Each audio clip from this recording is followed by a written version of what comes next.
Assalamualaikum warahmatullahi wabarakatuh. Sekarang kan bergulir ini perperangan antara Deddy Mulyadi dan Anies Baswedan yang digadang-gadang nanti 2029 akan menjadi dua fighter di 2029. Prabowo kita keluarkan atau Gibran kita keluarkan di situ. Ada dua memang patriotik bangsa ini yang akan berlaga di 2029. Apa maksud saya? Beda pandangan. Karena perang antara orang-orang yang hebat-hebat seperti Deddy Mulyadi dan Anies Baswedan ini perangnya bukan perang yang seperti politikus-politikus kacangan, bukan politikus-politikus karbitan, bukan seperti itu. Mereka perang dalam ide. Dan ide ini harus kita telah kita lihat apa buruk dan baiknya. Seperti ini, ide vasektominya Deddy Mulyadi. Sementara MUI sudah melarang vasektomi itu haram dalam agama Islam. Sementara agama yang banyak di Indonesia ini, yang memang ada di Indonesia ini yang terbanyak mayoritas kan Islam. Mari kita tinjau ide mereka ini.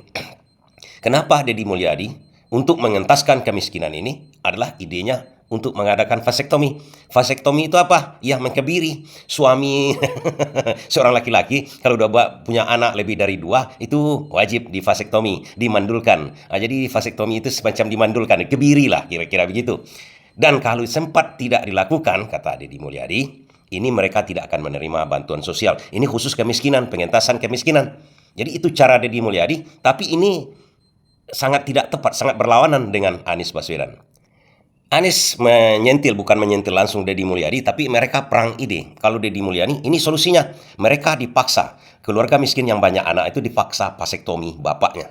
Pertanyaan kita, kalau dia cerai dengan istrinya itu, kemudian istrinya yang baru meminta anak sama dia atau ingin punya anak sama dia, kan ribet juga kan? Bingung kita kan? Satu lagi sebenarnya ini hal yang tidak tepat menurut Anies Baswedan. Menurut saya lah kira-kira saya katakan. Nanti saya uraikan kenapa Anies Baswedan mengatakan vasektomi itu tidak untuk mencegah kemiskinan atau memberantas kemiskinan. Kalau Deddy Mulyadi memang dipaksanya karena dia mempunyai power sebagai gubernur. Kalau Anies Baswedan kan tidak. Makanya power ini dipergunakannya untuk membuat orang itu dipaksa vasektomi. Sehingga kalau dia tidak divasektomi, nggak diberikan bansos. Bansos itu kan masih ada sampai sekarang. Bukan untuk pilpres saja, kawan-kawan. Di sini Deddy Mulyadi sebenarnya salah kaprah menurut Anies Baswedan.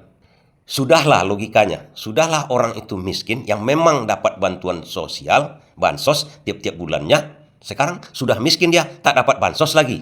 Yang kekeh masalah tak mau divasektomi. Ya, ini kan hak asasi manusia. Artinya Deddy Mulyadi sudah melanggar hak asasi manusia dengan peraturan-peraturan Lateung. Idenya bagus, memberantas kemiskinan, tapi tak bagus dari segi jalan atau prosesnya. Ya, Deddy Mulyadi kan bagian dari Gerindra, dan Gerindra ini mendukung Prabowo. Prabowo pun naik katanya endorse Jokowi yang menyalahi etik Gibran kan. Jadi menghalalkan segala cara ini tidak boleh. Itu menurut Anies Baswedan. Seharusnya, kata Anies Baswedan, itu karena pandangan orang itu banyak anak banyak rezeki. Banyak anak banyak rezeki itu yang harus di paradigma itu yang harus dihapus. Kemudian bansos itu tetap diberikan. Jangan tak diberikan. Sudahlah dia miskin, tidak diberikan bansos nih, mati satu keluarga itu nanti. Kan sangat sederhana idenya. Jangan diancam mereka. Itu menurut Anies Baswedan. Prosesnya itu balikkan logika orang itu. Logika yang katanya banyak anak banyak rezeki. Kan sangat sederhana. Itulah gunanya seorang gubernur. Itulah gunanya seorang pemerintah. Bukan dipaksa-paksa. Ini main paksa-paksa begini. Tidak zaman lah lagi, kata Anies Baswedan. Satu hal lagi, ini tidak sesuai dengan hak asasi manusia, sudah melanggar ketentuan-ketentuan agama. Karena MUI sudah mengharamkan. Vasektomi ini diharamkan oleh MUI. Tidak ada boleh hukuman. Bahkan hukum pidana untuk vasektomi ini, orang pemerkosa segala macam, itu masih kontroversi sampai sekarang. Ini gubernur membuat peraturan daerah seperti itu. Bukannya ingin memberantas kemiskinan, menghabisi kemiskinan. Menghabisi orang yang miskin. Bukan memberantas kemiskinan. Berbeda itu. Memberantas kemiskinan dengan memberantas orang miskin.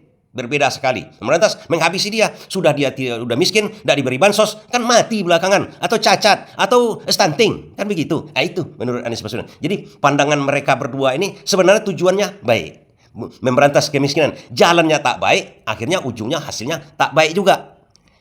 Begitu saja dulu ya. Terima kasih. Mudah-mudahan kawan mengerti bahwa ide perang ide ini kalau kita tidak cermati, tujuannya baik, pelaksanaan atau prosesnya tak baik, seluruhnya hancur. Terima kasih.